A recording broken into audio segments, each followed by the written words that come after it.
distinguished guests, ladies and gentlemen. My name is Sonali Nanda, working in the capacity of Deputy Director at InSpace.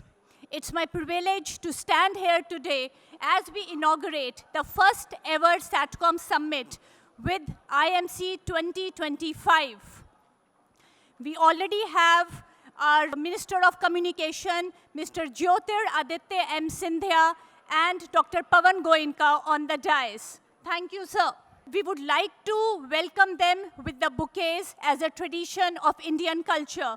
May I request Ms. Muskan to do the honors for Mr. Sindhya and Ms. Sneha for Dr. Goenka. Thank you.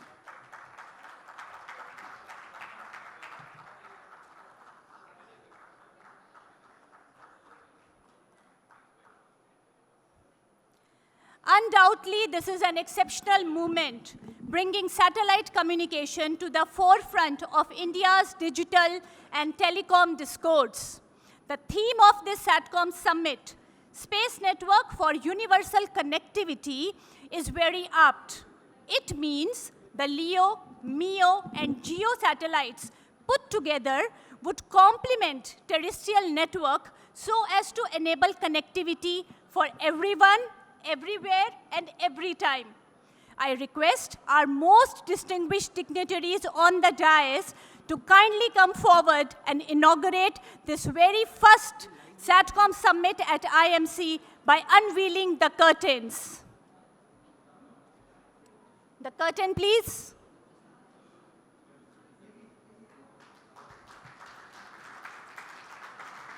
Thank you, sir. This symbolically reveals the path of possibility that lie before us. Now, allow me to commence the journey of ideas, vision, and collective effort towards a connected future. Ladies and gentlemen, he came from auto industry and conquered the space. An accomplished engineer, a visionary, decisive manager, and an inspiring leader, I invite Dr. Pavan Kumar Goenka, Chairman InSpace, for delivering the keynote address. Over to you, sir.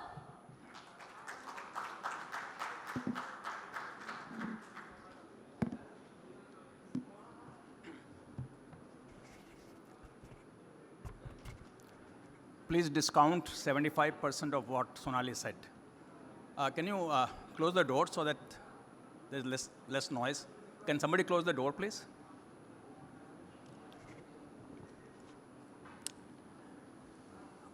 Honorable Minister of Communication and Development of Northeast Region, Shri Jyotir Aditya Sindhya. Dr. Singh is not here yet. He'll join us shortly. Chairman ISRO will join us shortly. Sonali, my colleague from InSpace, and friends. I'm delighted to be sharing the dais, honored to be sharing the dais with the Honorable Minister, and glad to address the Satcom Summit of India Mobility Conference in the august presence of our Honorable Minister. First of all, this is the first time I'm attending IMC, and I'm amazed to see the scale that is obvious here. I'm used to the auto industry and the space industry, and clearly communication draws a lot more crowd than auto and space. The summit is a wonderful opportunity for Satcom sector to showcase how satellite connectivity is driving digital inclusion and shaping India's connected future. Let me start off with the space sector as a whole. The sector in India today is moving at a speed of an orbiting satellite, no pun intended. Thanks to the vision and support of Honorable Prime Minister and guidance of our Minister, Dr. Singh, and the relentless efforts of thousands of scientists, entrepreneurs, and engineers. Since the space reform brought out 5 years ago, India's space journey has entered a new orbit driven by private participation, innovation, and investment. And a cornerstone of these reforms was the creation of InSpace, established to translate this vision into reality and to open India's space sector for non-government entities. In the last few years, India's space sector has been undergoing a transformation and evolving from a government-led program to a collaborative, inclusive ecosystem with full participation of the industry. InSpace, along with ISRO, has been working to enable this transformation. The results are encouraging, starting with announcement of the space reform in 2020, the launch of Indian space policy in 2023, the liberalization of the FDI policy for the space sector. Over 350 startups have emerged across the value chain in the last 4 years.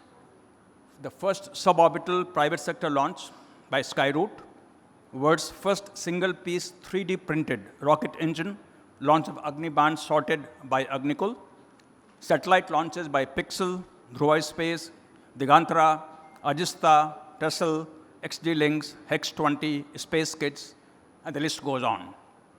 The sector has attracted already just about $500 million worth of private investment in the last 4 or 5 years. Technologies are getting transferred from ISRO to private sector, and we are launching multiple schemes of Government of India to support this emerging sector. It's also encouraging to see that the private sector now has ample confidence in the future of this sector, and they're establishing both the old players as well as the young startups, establishing new capacities and new enterprises. Coming to Satcom, it is not just another vertical for space, it is the backbone of a communication infrastructure. Along with Earth observation and navigation, it touches lives every day, enabling disaster management, precision agriculture, logistics, telehealth, governance, and national security. Yet, today, Satcom accounts for just a minuscule share of the telecom capacity, which means an enormous opportunity waiting to be tapped. But when it comes to space economy, Satcom plays a major role. In 2023, Satcom contributed over half of the total space economy of $8.4 billion. InSpace's decadal vision that we launched about 2 years ago for the Indian space economy is $44 billion, and Satcom alone contributes $15 billion in that vision, and therefore making it one of the largest contributors to India's space growth. At InSpace, we are systematically working towards strengthening the Satcom ecosystem. InSpace, DOT, MIB, and ISRO, along with the industry, have worked out a 5-year demand projection for Satcom, which shows, not surprisingly, that broadcast demand will remain steady, but the telecom and broadband demand will rise sharply with 1.5 to 2 terabyte of expected data requirement in 5 years. Today, we have 12 Indian satellites, all launched by ISRO and now managed by NSIL, and 23 non-Indian satellites providing services in India through a total capacity of about 300 transponders and about 25 Gbps capacity. And more than half of this capacity comes from Indian satellites, that is NSIL satellites. We are pursuing a balanced approach, a regulatory approach, to ensure adequate capacity from both Indian and non-Indian satellites, matching demand and supply. A senior-level interministerial joint working group has been set up to drive demand generation because we do want to achieve that demand potential of 2 terabyte, and infrastructure planning has been operationalized. This includes InSpace, DOT, and ISRO. We are encouraging NGSO constellations and high throughput capacity to extend affordable broadband nationwide. 5 such constellations have already been authorized. 4 are yet to be operationalized. Promoting ground station as a service, and indigenously production of terminals, IoT devices, and satellite subsystems is a thrust area for all of us in the space sector. An ITU filing, a very important initiative, has been made available to Anand Technologies for India's first private sector-owned Ka-band high-throughput satellite, and similar opportunities are being explored in other frequency bands. India, as you know, is constrained in the availability of orbit spectrum resources, and ISRO is working on fresh filings. Satellite broadband can evolve into digital public infrastructure that we know very well, and Satcom will be central to India's next phase of space and communication growth. And today, we have 3 panel discussions after the inaugural session. The Satcom reform policy is the first one. The Satcom reforms announced by DOT in 2022, ISP announced in 2023, FDI easing that happened last year, TRI recommendations on bringing clarity on spectrum assignment. All of these initiatives and policy are clearly paving the way for growth of the telecom satellite sector. The NGSO constellation are set to redefine the Satcom sector. The second panel will help us to take a strategic approach to this emerging technology.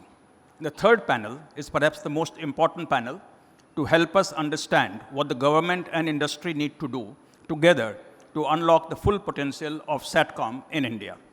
I'm personally looking forward to implementing the outcome of the deliberations that will happen today with the help of support of our ministers and ISRO and all of you to unlock the potential that we have in the Satcom sector. Thank you very much for your presence here today, and I'm delighted that you all are taking keen interest in the growth of Satcom. Thank you.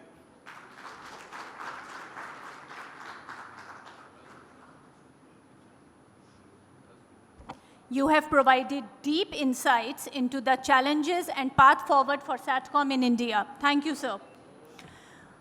Ladies and gentlemen, our next speaker is a polymath. In the past, he has worked as an investment banker at Morgan Stanley and Merrill Lynch, rendered his services at United Nations, served as a member of BCCI, was a member of Governing Council for the Indian Premier League, served as MOS for Telecommunications, Posts and IT, MOS for Commerce and Industry, Minister of Power, Independent Charge, was Union Minister for Civil Aviation and Steel, and the list goes on. Presently, he is the Union Minister of Communications and Development of Northeast Region. His priorities are national self-reliance in telecom sector and transforming India into a global connectivity hub. In Northeast, his focus is on infrastructure, logistics, and harnessing local talent in sectors like handlooms and handicrafts. Shri Jyotir Aditya M. Sindhya, Minister of Communications and Minister of Development of Northeast Region. It's my great honor and privilege to call you to deliver the inaugural address, sir. Please put your hands together for Mr. Sindhya.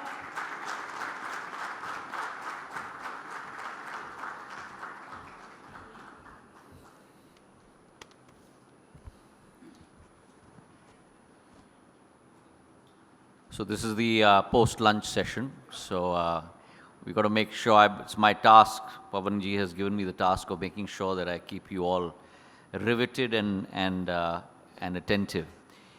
Pavan Goenka ji, Chairman of InSpace, Shonari Nanda ji, who's been wonderful in steering this session,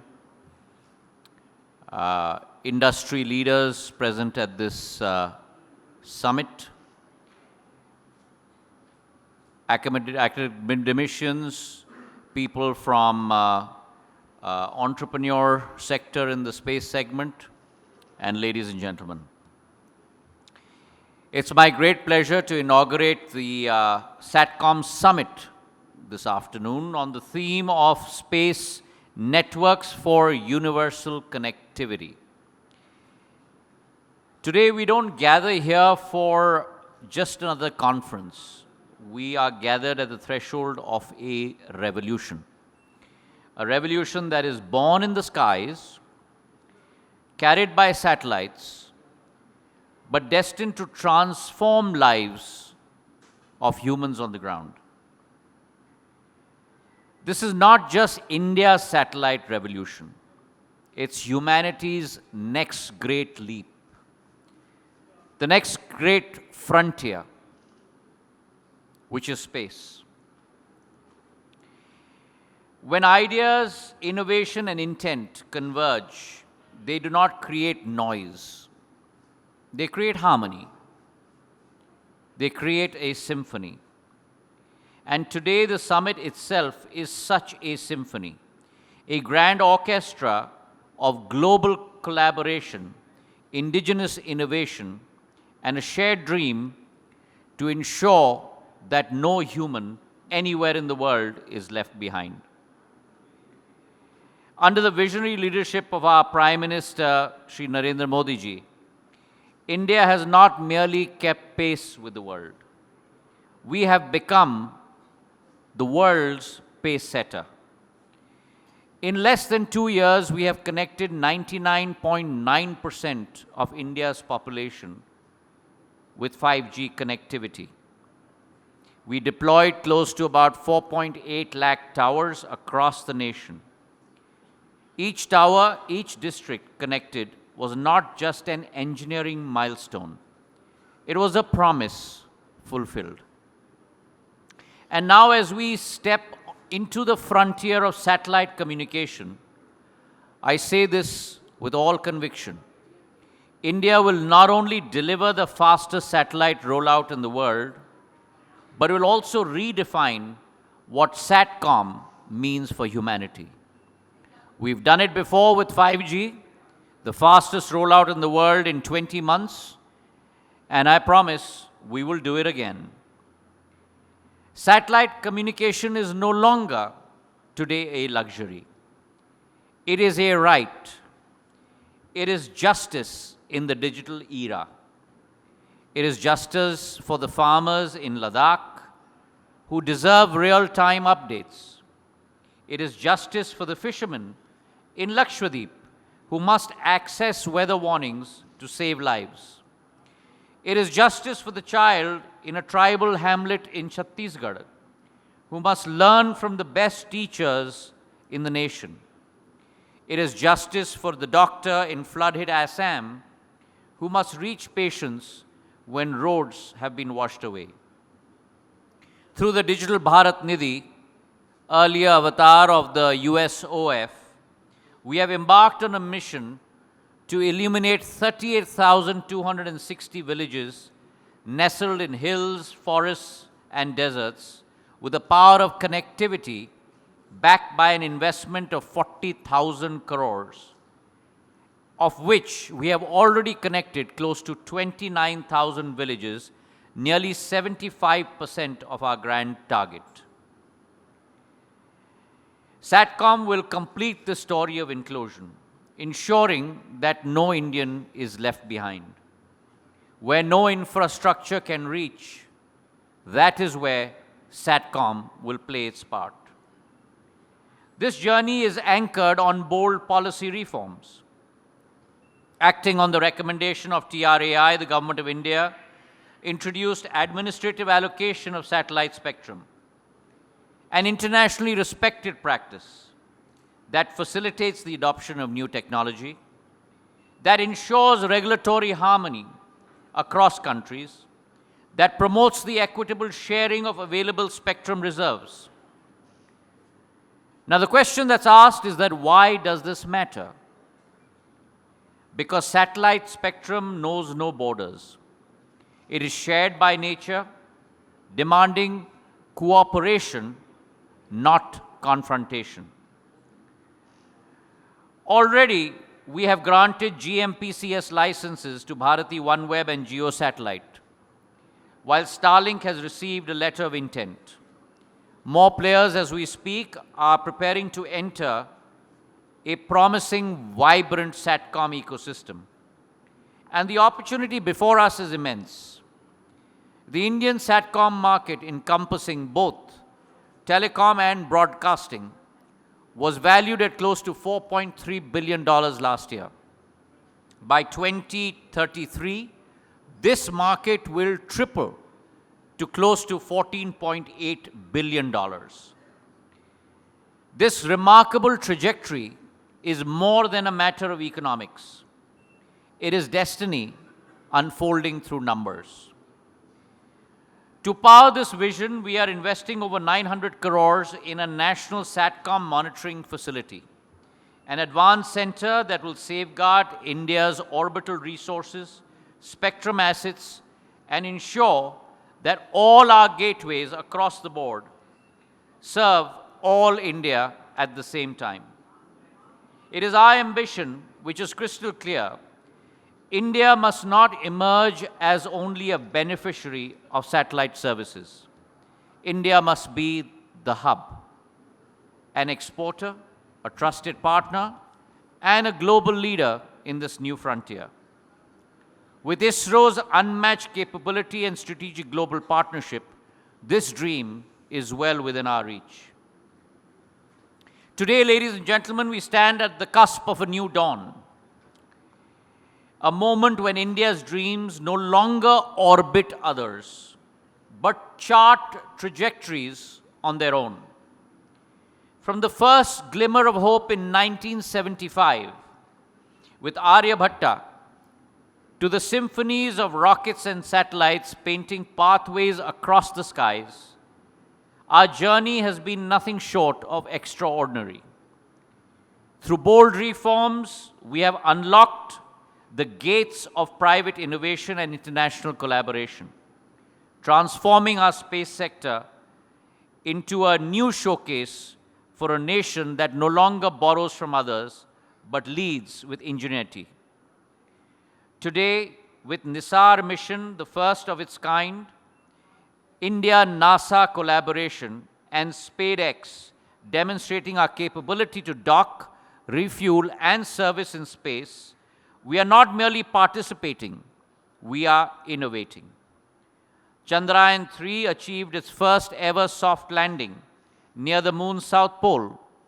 Aditya L1 is reaching out to study the sun and the cosmos from 1.5 million kilometers away.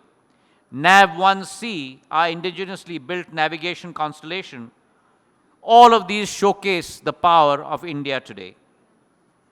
But the future also beckons, even brighter. Gaganyaan, our first crewed spaceflight mission in space, and Chandrayaan, our next lunar endeavor, and our next generation launch vehicle designed for reuse and greater payloads, India's ascent in space is not just a technical feat, it's a bold statement that we are architects of our own destiny, sending a message across the cosmos that when a nation dares to believe, even the heavens are not beyond reach. Satcom is not about only signals in the sky. It's about transformation on the ground. For agriculture, it means precision farming and timely advisories. For healthcare, it means a doctor in every home through telemedicine. For education, it means the best teacher in the remotest classroom. We've already seen the digital inclusion transform economies. Satcom is no longer a niche. It's a national necessity. It is the bridge carrying opportunities to every corner of our land. It is the backbone of resilient infrastructure. It is the first respondent in times of disaster. It is the cornerstone of sovereignty and security. All around the world, new constellations are rising. Thousands of satellites promising direct-to-device connectivity, once thought impossible. In this environment, India cannot remain as a consumer of this revolution. We must lead it. And the sparks of promise are now visible. Pilots of satellite broadband and IoT, private ventures alongside ISRO and InSpace, innovation in disaster communications and mobile backhaul are all par for the course today. So let us together pledge to build a coordinated, milestone-driven Satcom program. Let us unite governments, industry, startups, academia, and global partners in a common mission. In the great symphony of progress, India will not be a silent listener. India will be the conductor, leading the orchestra of global innovation, setting the rhythm of inclusion, composing the melody of opportunity. Ladies and gentlemen, the future is calling us from the skies above. Let us answer it with courage, conviction, and collaboration. Thank you very much. Jai Hind. Our next speaker is an inspiration to all of us. His energy, positive attitude, and vast experience truly defines him. He is a distinguished leader in rocket propulsion and is leading Indian Space Research Organization with tremendous dedication. Please put your hands together for Dr. V. Narayanan, the 11th Chairman of ISRO and Secretary, Department of Space.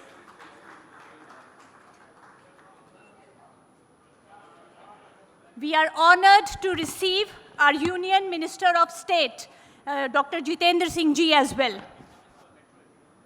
Sir, over to you.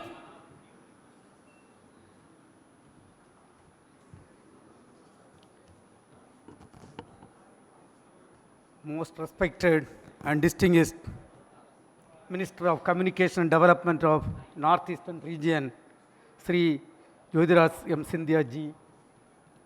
Most respected and distinguished Minister of State for Space, Dr. Jitendra Singh ji. My own colleague, InSpace Chairman, Mr. Pavan Goenka, and distinguished audience. Very, very good evening to all of you. It is my great pleasure and honor to be with you at this Indian Mobile Congress 2025, which has evolved to become one of the major technology events in Asia. In 1947, when we got independence, the telecommunication system was limited with only about 84,000 telephone lines for a population of 350 million. Rural areas had to wait much longer for access. Still, I remember, I am from a village in Kanyakumari district of Tamil Nadu. When I completed my MTech in 1990 and went to abroad 1993 for the first time. I was in Russia for almost 10 months. I could not make a single telephone call to my father or mother in 10 months' time because in my village there was no telephone connection. Near 5 kilometer radius there was no telephone connection. From that stature, today India has evolved as a leader. Today 85% households have smartphones. Almost all districts have got 5G coverage, almost 99.6%. When you look at the evolution of communication satellites in the India, I still remember 50 years back when we launched our first satellite Aryabhatta in 1975. That was the beginning of our satellite program, April 1975. And then we moved. At that point of time, there was no space application in the country. And for the first time, exactly 50 years back, 1st August 1975, a mass communication we wanted to demonstrate. 2,400 television sets were kept in 2,400 villages of 6 states, and through a ATS signal, ATS satellite signal, that signal we got from US ATS satellite, and the mass communication was first time demonstrated in the country. And from that affair, today, after 50 years, July 30th was a historical day for Indian space program on all Indians. The NASA ISRO synthetic aperture radar satellite, a L-band SAR payload with a 12-meter ultra-narrow antenna. US has invested 10,300 crore, and we have built a similar payload. India has built. The entire satellite was built by India, and it was launched successfully by Indian launcher. What is a significant growth? What has happened? 50 years. And we had our first communication satellite, Apple, which carried just 2 C-band transponders. From that affair, we have gradually moved. Today, 18 operational communication satellites totaling 354 transponders and 73 GBS high throughput capacity. And we have got the 6,000 kg GSAT-11 high throughput satellite fantastically working in the orbit even today. All our HTS satellites are providing dedicated spot beams for Northeastern region to ensure connectivity. In fact, under the leadership of Honorable Prime Minister of India, Narendra Modi ji, the entire country is today connected through the communication links. And our commercial arm, NCL, has already launched GSAT N1 and GSAT N2. And when you look at the evolution of mobile technology in the country, I think we have moved in a great way and we have grown to greater level. Our journey began with 2G and subsequently arrival of 3G, and the true big shift occurred with 4G, and we are today working on the 5G and 6G era. And when you look at Indian space program, I think we are contributing significantly for the growth of the country. There are 55 applications. One of the major applications is telecommunication. And today when you talk about the safety and security of the people, without communication link, where we can talk? And when you talk about safety of our fishermen going for fishing, the communication is very, very important. And under the leadership of the Honorable Minister of Communication, I think India is doing great job in the communication area today. And in fact, our contribution in the communication is not only by placing Indian satellites. We strongly believe the growth of the global community. In fact, last year, there were 2 satellites. For 72 satellites through 2 satellite launch vehicle missions were successfully placed in the orbit. And this month we are going to have a communication satellite launch. And we are also in the commercial area. A 6,000 kg Bluebird 2 communication satellite of US is going to be launched this year using our own launcher. And dear friends, when you talk about a country, when we got independence in 1947, 97.5% people were below the poverty line. And there were not much villages had the telephone connectivity. Today, the connectivity is outstanding. The India is growing, and I don't have any doubt we will become a developed country under the visionary leadership of our Honorable Prime Minister of India.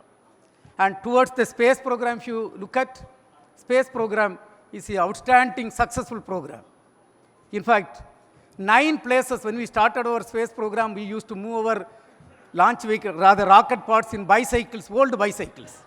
From that era, 9 places India is number 1 in the world, including Chandrayaan-1 finding water molecules, Chandrayaan-2 placing the best camera in the orbit, in the moon's orbit, placing more than 100 satellites using a single launcher, and bringing communication capability to the country. And Chandrayaan-3 successfully soft landing near the south pole of moon, development of propulsion system making 3 world records, and lot of things are done. And when Honorable Prime Minister took over as the Prime Minister 11 years back, we have got a direction.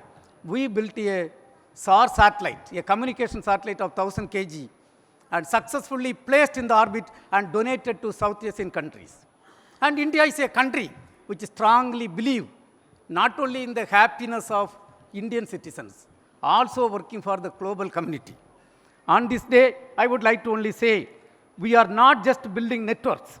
We are ensuring connectivity to the last mile citizen, enabling industrial efficiency, and evolve towards Viksit Bharat by 2047. And Indian space program, I don't want to dwell because the minister has to leave. I don't want to dwell much. Today, we are doing fantastic job. By 2040, India will be in par with any other developed spacefaring nation in terms of launcher capability, in terms of satellite capability, in terms of scientific missions, in terms of ground equipments. And we are going to contribute for the Viksit Bharat 2047. Our Honorable Minister always used to make a statement. Jitendra Singh ji used to make a statement.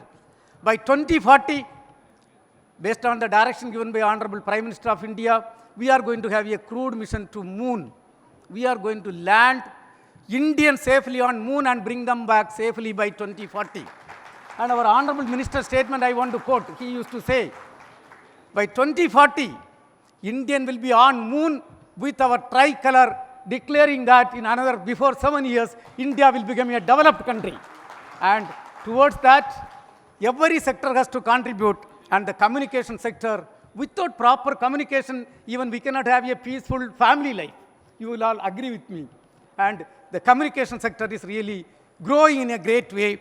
Let me thank the organizers for giving me the opportunity to share a few of my thoughts. Thank you. Jai Hind. So, Shonali, I'm going to take over from you for a second. Yes, sir. We've got a child prodigy here, Ranbir Sachdev. He's a technologist. He calls himself a technologist.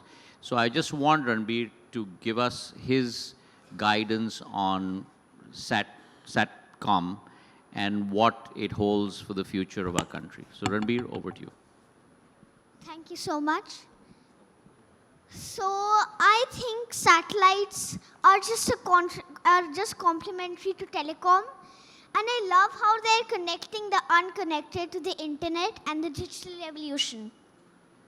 I'm not that much into Satcom, so that's all I can say. Well done. Well done. Well done. Well done. Kids like you inspire us. Our next speaker is the Union Minister of State's Independent Charge for Science and Technology, Minister of States in the Ministry of Earth Science, PMO, Ministry of Personal Public Grievance and Pensions, Department of Atomic Energy, and Department of Space.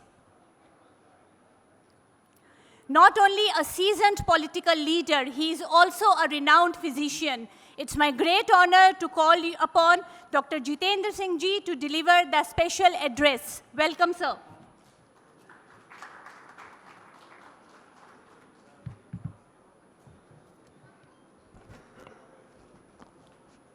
Thank you for your kind introduction. On the dais, Chairman ISRO, Secretary Department of Space, Dr. Narayanan, Chairman in Space, Dr. Pavan Goenka, members of the fraternity, ladies and gentlemen. At the outset, I have to compliment the organizers for this beautiful program, 3 days, spread over 3 days, and I'm sure all the stakeholders are going to be immensely benefited by this. Now, considering the brevity of time, I think, in brief, if you were asked me to put it, I would rather say that the story, of course, Narayanan has given you in detail the chronology of the various events. The story of the space sector of India is indeed the story of how India's growth story suffered from self-limiting impositions, partly because of the status quoist mindset of the powers that be, and partly because of the lack of futuristic vision on the part of the policy planners. And since all of us belong to the fraternity of science and have been taught not to speak without evidence, I think you will bear me out when I say that there was never a dearth of talent in this country, never a dearth of potentials, commitment, even the passion. If you recall, and while talking about space, the pictures of Sarabhai in the archives, where he's shown carrying some of his things on the carriage of a bicycle, you would be able to appreciate what I'm saying. So, in other words, what was lacking was an enabling milieu which is sought to be expected from the level of the policy makers, from the political dispensation, from the government of the day. And I think that missing gap was filled in 2014, which was indeed a turning point, the taking over of Mr. Modi as the Prime Minister of India, and a new thinking dawned in the corridors of policy planners. And I think one of the biggest breakthrough was the one which is being represented over here on the dais by Pavan Goenka, the founder, head of InSpace. And because it all began in the year 2019, first of all, a new PSU was founded called the New Space India Limited, NSIL. And when the space reforms came in, media friends very fondly described it as Modi has unlocked India's space. And I said that space has given us space in the media, because earlier on, media did not find it interesting to cover any of our scientific endeavors or scientific achievements. But suddenly, the romanticism of Chandrayaan going up and all those things made us interesting even for media. Otherwise, they would only cover me if I abuse somebody or the minister sitting beside me abused me. So we had to pay that much of a cost to find a small column of a newspaper. And that has happened only the last 4 or 5 years. The in-space is a model in itself. It's a structure which acts as a interface between the private sector and the public sector. And it's my considered view, and I've been saying this for many years, that if you actually have to follow the global benchmarks and if you actually seek to envisage a global role for yourself and to reach that pedestal which we very fondly call Viksit Bharat, is easier said than, but if you think scientifically, I think you'll have to follow the strategies followed by others who have reached there.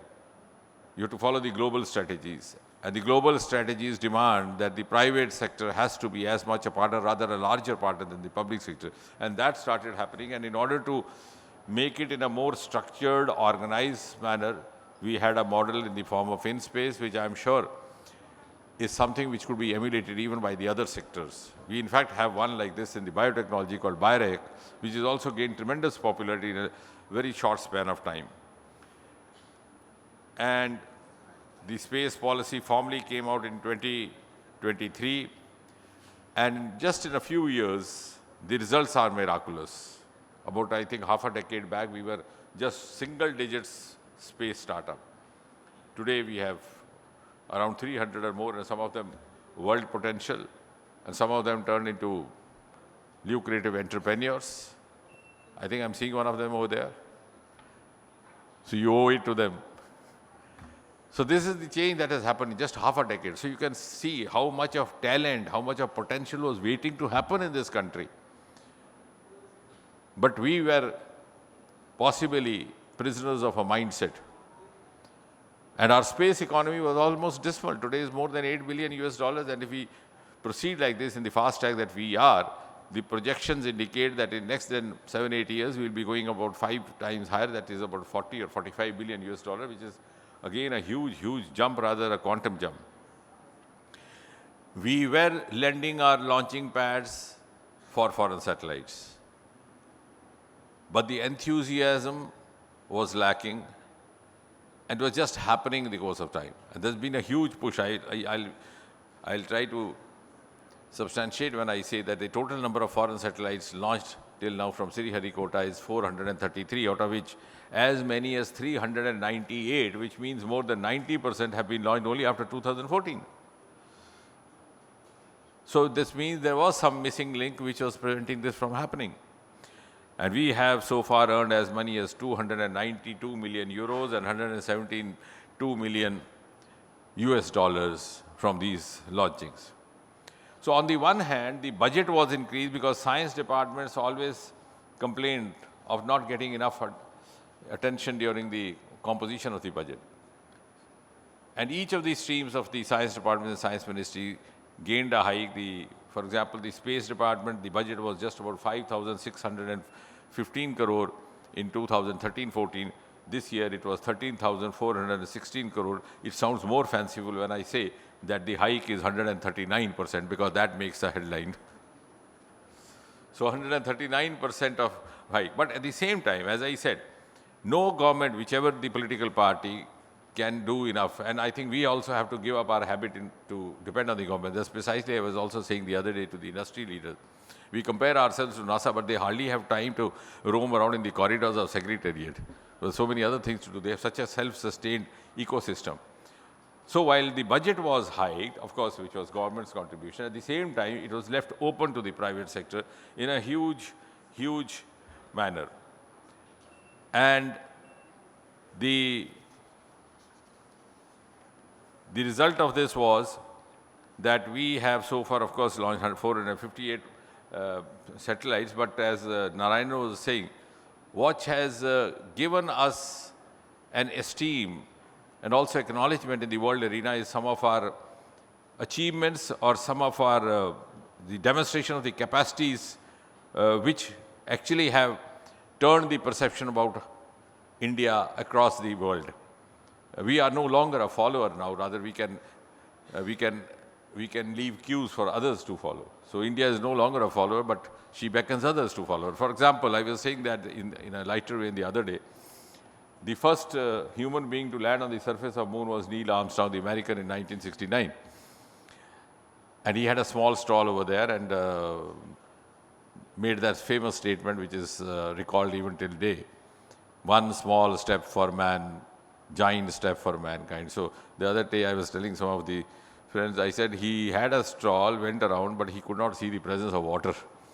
That was only our Chandrayaan which went there and picked up the evidence of H2O being there, which startled the whole world, because it was like, providing possibilities of the semblance of habitat happening over there, which is quite fanciful and quite a ambitious and a romantic idea to contemplate.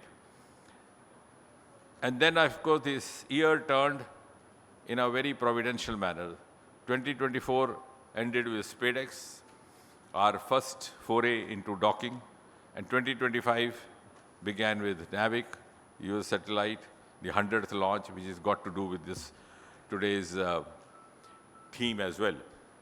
And in 2025 August, as Narayan was mentioning, we've launched the NASA ISRO, the synthetic aperture radar.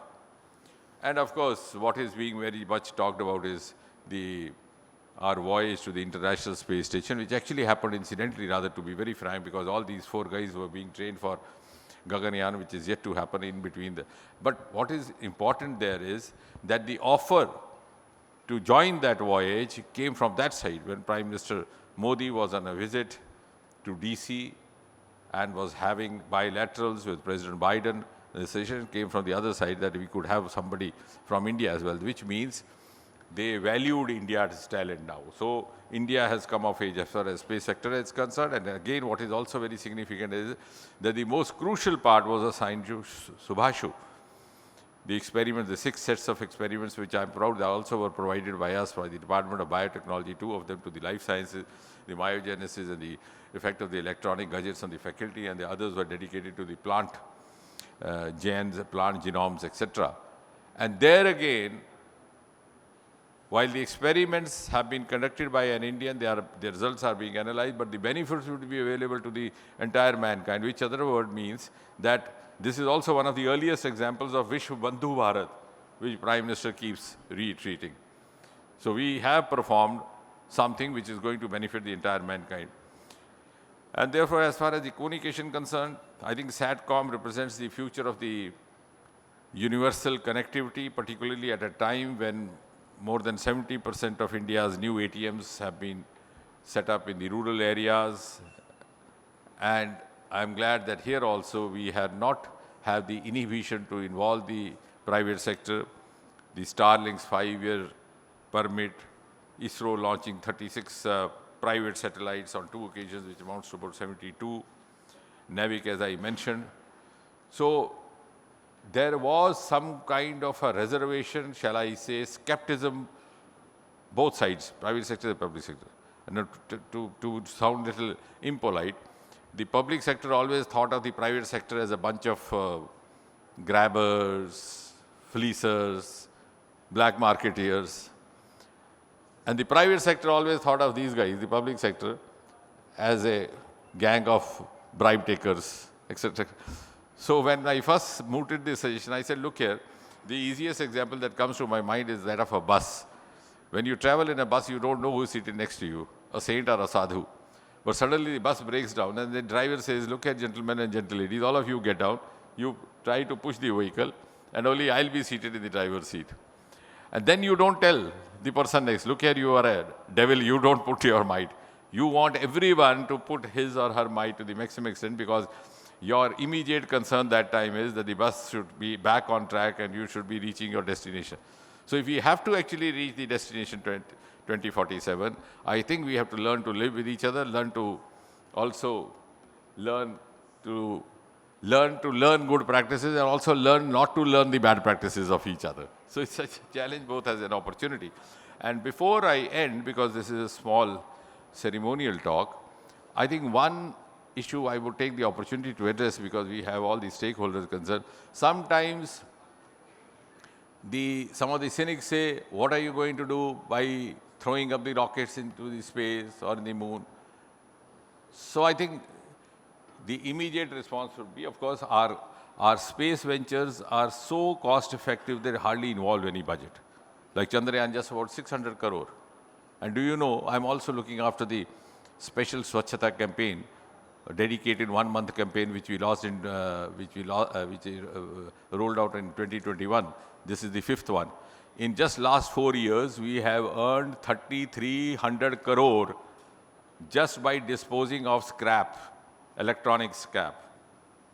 These deserted, discarded television sets, computer sets, etc.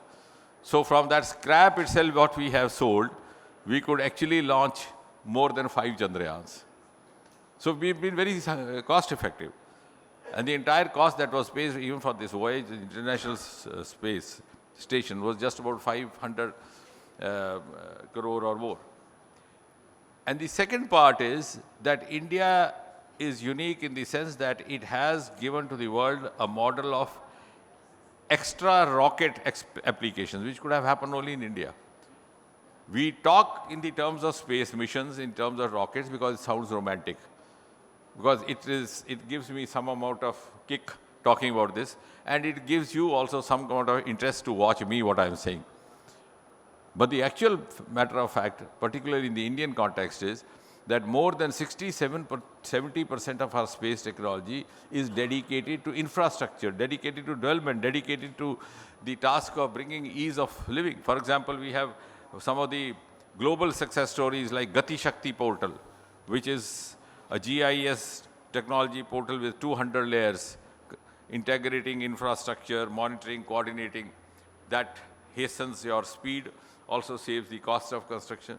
Then we have the Swamitva program, where a farmer, a landowner can map his own land. So the other day I was saying in a lighter vein, I said, you put Patwari out of job, which was the most sought after job in this country, but he never even looked for a promotion. Many have come across many Patwaris who declined a promotion. But now nobody would be willing to, because you can yourself map the whole thing. So these are some of the programs. Of course, telemedicine, agriculture, I don't have to tell you, housing, our smart city program. Most of the flagship programs rolled out in the last 1 decade under Prime Minister Modi have a huge bearing of space technology-driven methods and methodologies. The defense, of course, the entire warfare that happened during Operation Sindoor was partly from the space sector, and partly I'm glad all the other department which is also related to me, the Department of Atomic Energy. But unfortunately, there was no occasion to demonstrate it because it's not easy to demonstrate all these explosives. Incidentally, Pakistan gave us the opportunity to try it on their soil, and you saw, and the world has seen it. So all this is also happening besides launching of the rockets. Now, of course, when I was in charge of Northeast, I also started the practice of obtaining utilization certificates through space technologies, through real-time imaging. What was happening there till about 1.5 decades back, the culture in Northeast was that they would pick up a picture of one spot and pass it off as they constructed bridge elsewhere and get the next installment release. So we found a method, a remedy even for that in the space sector. So what I'm trying to say is, of course, our floods, our disaster, we are now providing inputs to the other neighboring countries as well. Almost all the countries surrounding India, whether it's Mongolia, it's Myanmar, etc. We have also launched a satellite which we thought we could name as SARC satellite, but then Pakistan refused to become a part of it.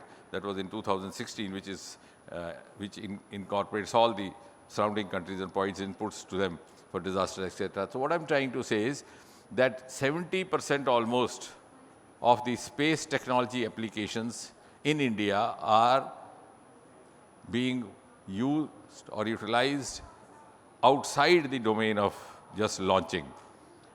So I think that it is in that context we should be talking about ourselves, trying to showcase ourselves that is something which only India has specialized.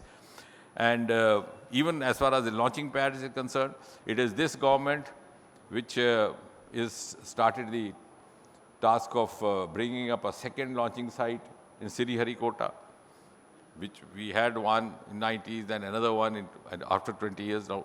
And besides that, we also picked up another location, which is there in the district of Tuticorin in Tamil Nadu.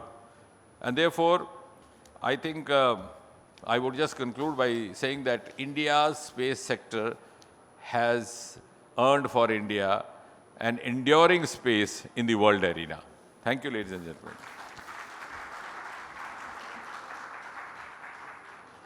Thank you very much, sir, for this interesting, thought-provoking, and inspiring words. Satcom is not just about technology or infrastructure. It's about connecting every citizen, remote of the remotest, building resilience and accelerating India's leap into the future of communications. As we draw this inaugural Satcom Summit at IMC 2025 to a close,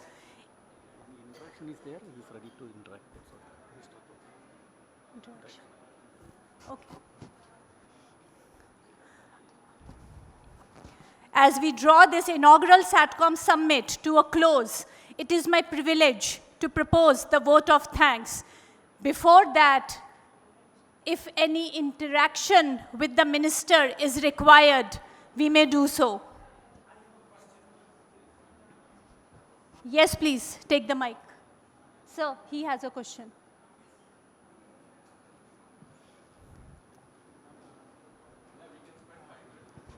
Yeah.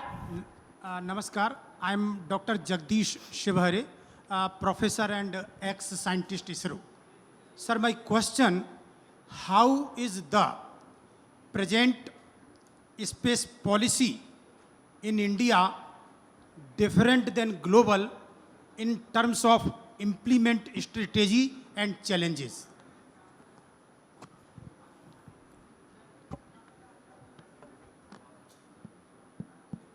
See, one interesting feature of government service sector in India is that we suddenly grow wiser after retirement. I wish you had asked this question when you were part of ISRO and tried to work on this. But nevertheless, when did you superannuate, sir? Okay. So after your retirement only all this has happened. Not that they were waiting for you to quit. But I'm glad that at least now they have started moving on that course. And gradually, I agree with you, they have started that they put themselves on the course of following global strategies and following global methodologies. And gradually, I think this will move on. Because as I said, what was also very crucial was the change of mindset to happen. You like to add, Pawan, because you're dealing with this? See, I also have retired. So, yeah, I retired in 2001. This is my second life. So I became wise. He also grew wiser after retirement. See, I think in the Indian space policy, the one thing that I would say is it's a very simple policy in 12 pages. It opens up everything for the private sector. There's not a single thing in the policy that puts a constraint on private sector on what they can do or what they cannot do. There's no constraint at all. And that's what I think is differentiated for us. And we are trying to get a very good balance between how do we grow the local, the sort of Indian space sector, at the same time, make sure that we get the latest technology of space in India through ISRO, of course, and through private sector. Good afternoon, sir. Thank you so much for that inspiring talk, sir. We are a private equity firm from New York. We are a $350 billion AUM company. We are working with the Economic Advisory Council out of the PMO's office. Mr. Dev, we have submitted our proposal. Our proposal is the gross value add in every sector and every state in India has to also grow 10 times. So now from that perspective, the PSUs in India, they have been enabled by Nirmala ji by helping with the sovereign guarantee policy. Now that sovereign guarantee policy enables all the PSUs, which are around 700, to issue their bonds to investor like us. It also enables the municipalities, which is about 4,700 municipalities, because the capital formation that we need for transforming from 5 trillion to 50 trillion is almost $45 trillion. So I was the other day interacting with your science and technology, people, and I was discussing with them how their PSOs could also raise capital from us, which can be deployed because the capital raise which is needed, it might not be possible for only private sector to contribute it. No, very well said. Rather, I would suggest to you that besides interacting with the government representatives, as you are doing very appreciably, you should also be interacting with the industry leaders in India. Certainly. The other day I was talking to some of the industry leaders. I said, now it's also time for India's private sector to scale up. And not to grudge them because they didn't expect us to open up that fast. Like for example, nuclear sector. Now today, if I say we want to set up a nuclear plant, I want to have the private sector doing the major share of it. Where is the company ready for that? Because they never thought that, I mean, these are the sectors which are considered a taboo. So suddenly this has happened. So I wish you also share your experiences with the private sector players. Certainly, sir. So one more thing which they have given us a feedback is, they have mentioned that because this transition has to happen, there's reform which is to be done. So Niti Ayog's CEO, Mr. Rajiv Gauba, is heading that reform cell. So they said, we will drive the reforms which will certainly be adopted by the industry. Then the industry would rise to do investments. No, I agree with you. I think we are in the process of that. We have also reduced the procedure times considerably over the last few years. Right. And I think what is important is that a good component of integrity being pushed in.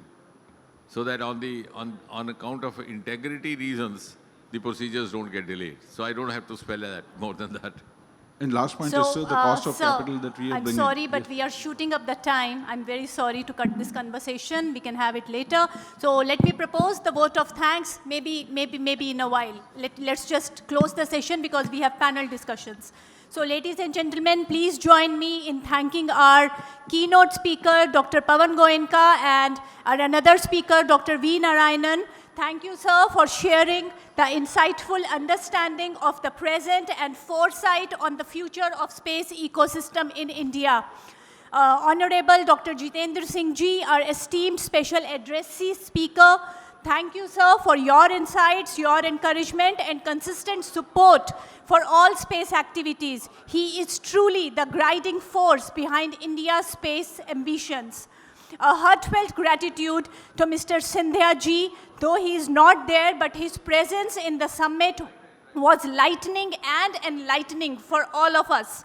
Special thanks to the organizing committee of India Mobile Congress and the Satcom Summit, partners, sponsors, and supporting institutions, media, for their indispensable support and tireless efforts to make this first Satcom Summit possible. Please join me in thanking our security agencies and defense personnel whose day in and day out vigilance and dedication behind the scene have ensured that we are safe, secure, and this summit could unfold smoothly. Last but not the least, I extend my thanks to the distinguished audience, delegates, guests, and participants for the enthusiasm, curiosity, and active engagement. Thank you one and all who are directly or indirectly related in making this summit a great success. Thank you so much. Jai Hind. We would like to present the token of affection and gratitude to Minister Ji. May I request the KPMG team to come up?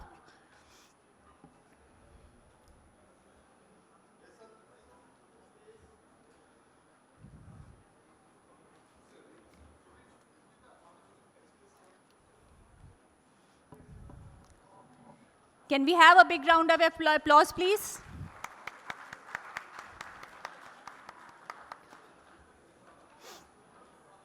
Thank you, sir.